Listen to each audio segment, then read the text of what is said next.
उत्कर्ष गर्जना 2025 या कार्यक्रम प्रसंगी व्यासपीठावर उपस्थित सर्व मान्यवर, ज्यामध्ये सूर्योदय उद्योग समूहाचे अनिलजी इंगोले साहेब, ॲडव्होकेट गंगाधरजी वडकोंडे, दीपकजी बेंद्रे साहेब, आकाशजी पुजारी, केजी आईस्क्रीमचे महेशजी पाटील जे मगाशी व्यासपीठावरनं काही कामानिमित्त गेले, धर्मराजजी भुजगी सर, संदीपजी माळी, आत्ताच ज्यांनी प्रभावशाली असं भाषण केलं संजयजी इंगवले साहेब, संजयजी हजारे साहेब, धर्मा मल्टीसेटचे सर्व संचालक, संपूर्ण धर्मा मल्टीसेटची वाहून घेतलेली सगळी टीम, धर्मा मल्टीसेटवर प्रेम करणारे, या परिसरातून आलेले वेगवेगळ्या क्षेत्रातील उद्योजक, व्यापारी, सर्व प्रतिष्ठित मान्यवर आणि सर्वात महत्त्वाचं ज्यांच्यामुळे आपण सर्वजण या ठिकाणी एकत्र आलेलो आहोत असे मारुती माळी सर. अतिशय उत्साहपूर्ण वातावरणात आजचा हा पहिला कार्यक्रम संपन्न होतो आहे. एखाद्या मोठ्या कॉर्पोरेट कंपनीलाही लाजवेल अशा पद्धतीचा कार्यक्रम माळी सरांनी तुमच्या सगळ्यांसाठी आयोजित केला आहे. मला वाटतं त्यांच्यासाठी एकदम जोरदार टाळ्या व्हायला पाहिजे. या पद्धतीचा कार्यक्रम आयोजित करण्यासाठी संस्थांना खूप सारा कालावधी लागतो. व्यंकटेश मल्टीसेटलाही ह्या पद्धतीचा कार्यक्रम करण्यासाठी जवळपास 4 ते 5 वर्षाचा कालावधी लागला होता. या लेवलच्या हॉटेलमध्ये कार्यक्रम घेणं ही तशी सोपी गोष्ट नाही आहे. पण मला असं वाटतं त्यांनी त्यांच्या आयुष्यात कितीतरी गोष्टी लोकांना वाटत होतं त्याच्या खूपच अगोदर केल्यात आणि म्हणूनच मला असं वाटतं हा कार्यक्रम पण त्याच पद्धतीनं केला आहे. खूप चांगल्या पद्धतीनं हा कार्यक्रम या ठिकाणी आयोजित केला आहे. ज्या टीम मेंबरला, ज्या टीमला सगळ्यांना आवड मिळालेली आहे त्या सगळ्यांचं मनापासून अभिनंदन. आणि ज्यांना आवड मिळालेली नाही आहे त्यांना पुढच्या वर्षीची आवड घेण्यासाठी शुभेच्छा.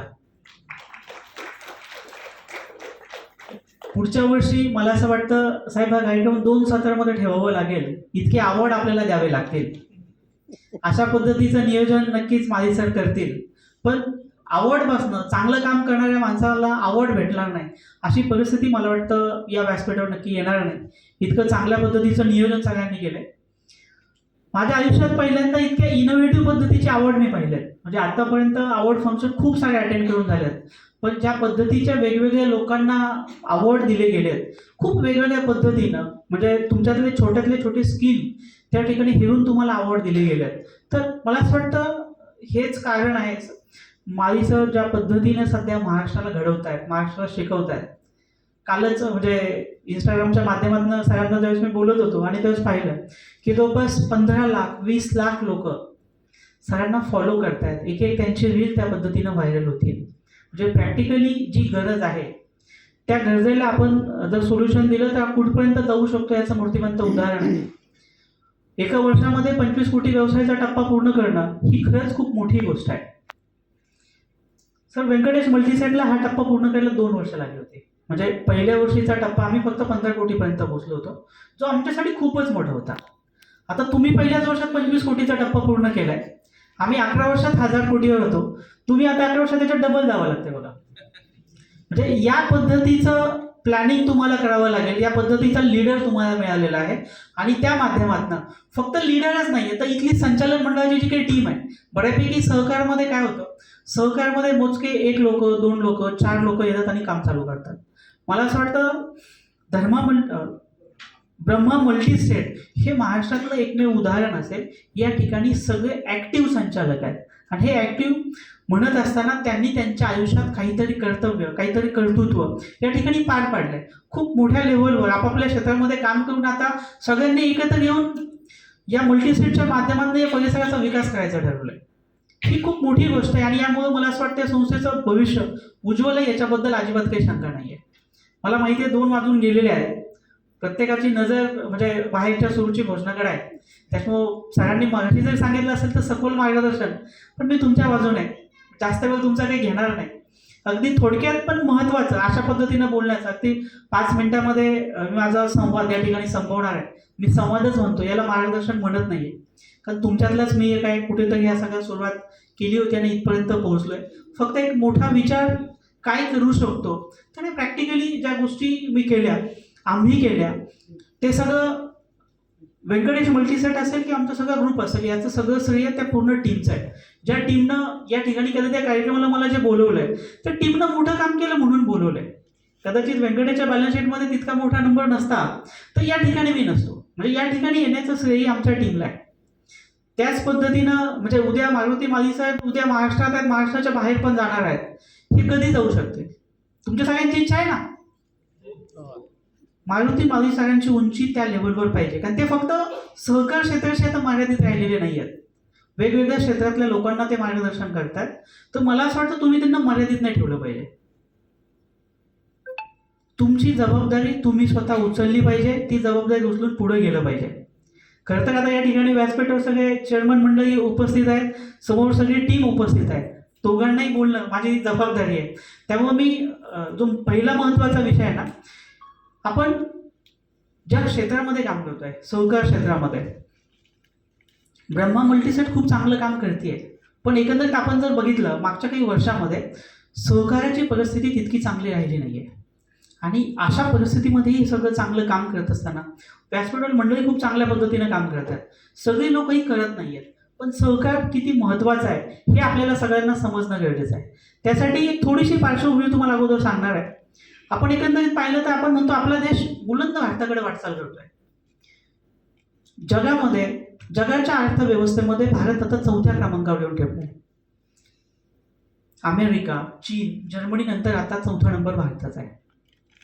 आत्ताच जो ग्लोबल फिनटेक फेस्ट या ऑक्टोबरमध्येच मुंबईला झाला, ज्या कार्यक्रमामध्ये मी होतो, त्या ठिकाणी आपले पंतप्रधान नरेंद्र मोदी यांनी घोषणा केली की पुढच्या 6 महिन्यात हा नंबर 1 नंबरनं वर सरकलेला असेल. म्हणजे भारत हा जगातला 3 नंबरचा देश बनलेला असेल. एका साईडला हे वास्तव चित्र आहे, हे पिक्चर आहे, रियालिटी काय? रियालिटी ही आहे, हा जो काही नंबर आहे भारतातल्या 144 कोटी लोकसंख्येच्या माध्यमातून तयार झालेलं पिक्चर आहे. लोकसंख्येच्या बाबतीमध्ये जगामध्ये आपण 2 नंबर लावू. पर कॅपिटा इन्कम वाईज म्हणजे व्यक्तीचं सरासरी उत्पन्न याचा जर आपण अभ्यास केला तर भारताचा जगामध्ये 125वा नंबर लागतो. हे तुमच्यापैकी किती लोकांना माहिती आहे? सगळ्यांना हे माहिती आहे आपण 4 नंबरला आहोत, आपण 3 नंबरला येऊ, कदाचित 2 नंबरला येऊ. पण एक वास्तव हे आहे, दुसरं भयानक वास्तव हे आहे की आपण 125व्या नंबरला आहोत. हे मी का सांगतोय? हे सगळं असताना भारताची घोडदौड इतक्या वेगानं चालू असताना मागच्या 2 वर्षापूर्वी आपल्या देशाचे पंतप्रधान नरेंद्र मोदी यांनी जी घोषणा केली सहकार से समृद्धी, ही घोषणा का केली असेल? ही घोषणा याच्या अगोदर कधीच केली नव्हती. केंद्राच्या पातळीवर सहकाराचं महत्त्व कधीच उमगलेलं नव्हतं. महाराष्ट्र तर सहकाराचाच आहे. पूर्ण महाराष्ट्राची जडणघडण आहे सहकार चळवळीच्या माध्यमातून झाली आहे. अगदी आशिया खंडातला पहिला सहकारी साखर कारखाना हा पण महाराष्ट्रातच आहे. पण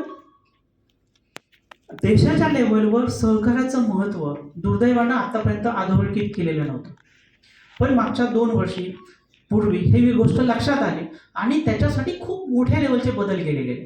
त्यातला मोठा बदल काय होता तर एका वर्षापूर्वी केंद्राच्या पातळीवर इतिहासामध्ये पहिल्यांदा सहकार मंत्रालयाची स्थापना झाली. इतिहासात पहिल्यांदा. आतापर्यंत सहकार मंत्रालय केंद्रीय पातळीवर नव्हतं.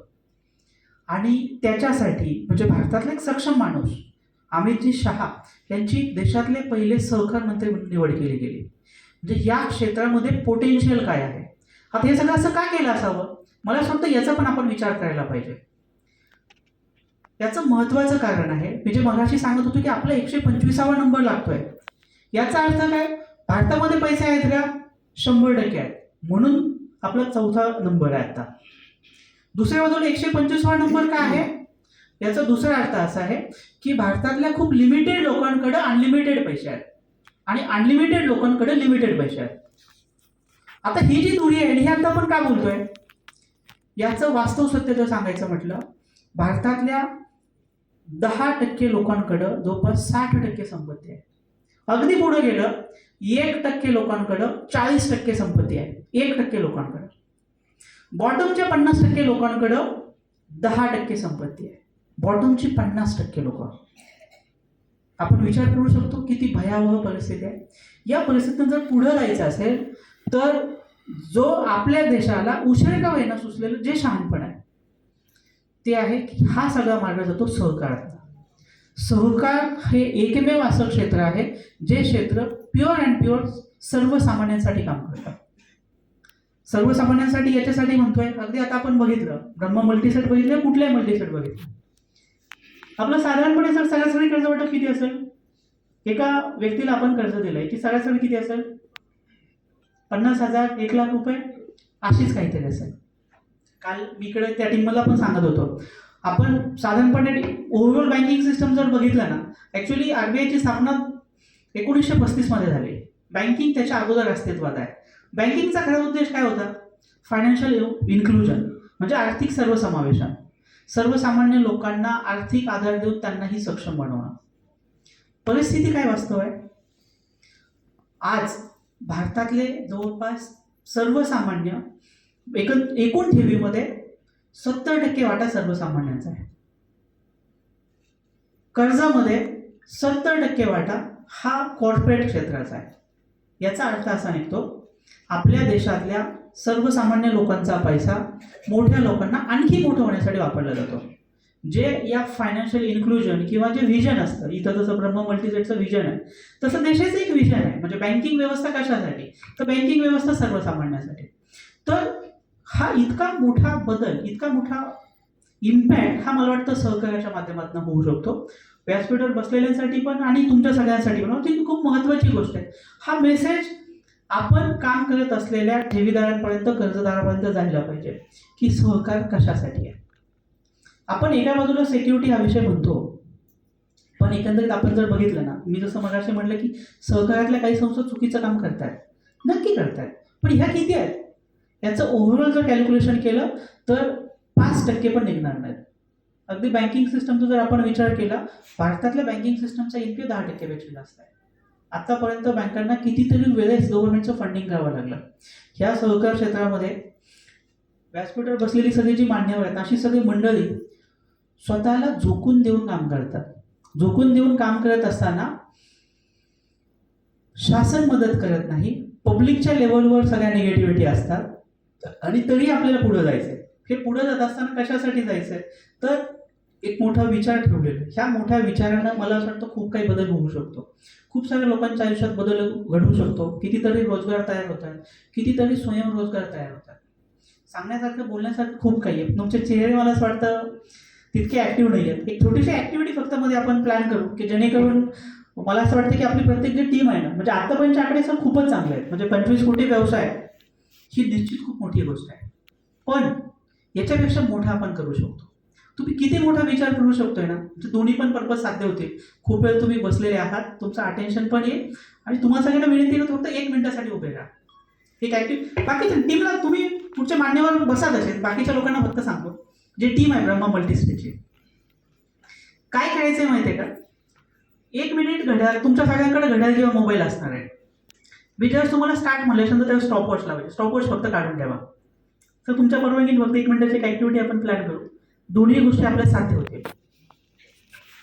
काय करायचंय माहितीये का? आता त्याच्या अगोदर तुमच्या शेजारी जो कोणी आहे त्याला तुम्ही हे सांगा, सगळ्यांना तुम्हाला 1 मिनिटासाठी उड्या मारायच्या दोन्ही पण पायाला. पण त्याच्या अगोदर तुम्ही किती उड्या मारू शकता? दोन्ही पाय जमिनीपासून वर असायला पाहिजेत. किती असावे त्याला काही बंधन नाही. जमिनीपासून फक्त दोन्ही पाय वर असावेत. कंप्लीट 1 मिनिटामध्ये, 1 मिनिट म्हणजे 60 सेकंद होतात. ह्या 60 सेकंदामध्ये तुम्ही किती उड्या मारू शकता हे शेजाऱ्यांना तुम्ही सांगा. नाही, त्याच्यासाठी मी शेजाऱ्यांना सांगितलंय, ते तसं त्याचं प्रामाणिक आहे. म्हणजे ब्रह्मा मल्टीसेटमध्ये मला वाटतं सगळ्यात महत्त्वाचा जो गुण या ठिकाणी लावलेला आहे की सगळी लोक प्रामाणिक आहेत, असं मी गृहीत धरतो. सगळ्यांनी आपापल्या शेजारी जो कोणी पार्टनर बसलेला आहे त्याला सांगा की 1 मिनिटामध्ये मी किती उड्या मारू शकतो. प्रातिनिधिक मला आकडा सांगता काय का? इकडचा किती विचार करतात?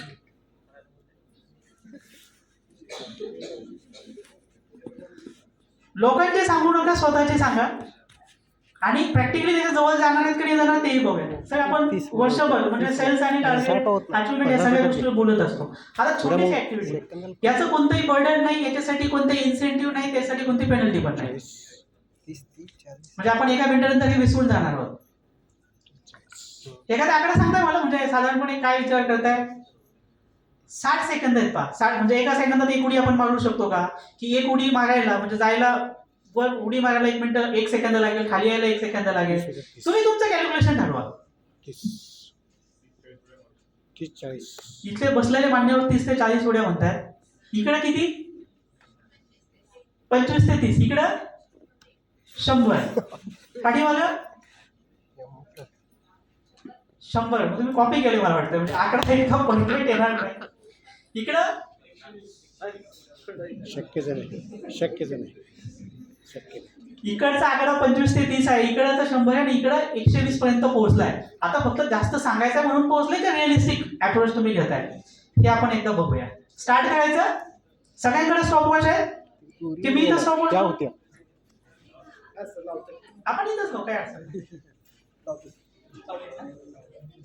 तुम्ही स्टार्ट करा. मी स्टार्ट म्हणतो, स्टार्ट म्हणलं की स्टार्ट करायचा आणि सगळ्यांनी स्वतःच्या उड्याकडे लक्ष द्या. दुसऱ्याच्या उड्याकडे लक्ष दिलं ना, तुमच्या उड्या कमी होतील, त्याच्या वाढतील. मोबाईल खाली ठेवा. सर तुम्हाला स्टॉप म्हणायला सांगतील, काही अडचण. तुम्ही फक्त उड्याच मोजा, टाइम काय मोजू नका. काय स्टार्ट.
माझा पहिला प्रश्न इकडे 25 ते 30 ज्यांनी सांगितलं होतं किती उड्या झाल्या?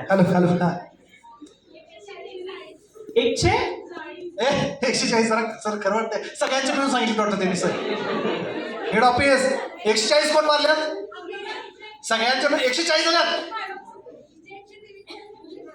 मॅडम तुम्ही कुठं आहे? हेड ऑफिस मधलं जाय ना तुम्ही. एवढे पार्सली तर करणार. 140 सर शक्य आहे. 140 सर.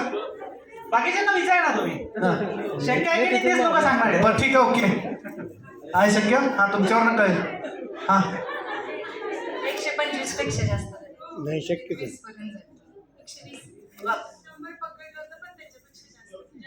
जास्त 100 पकडले जास्त होते. हां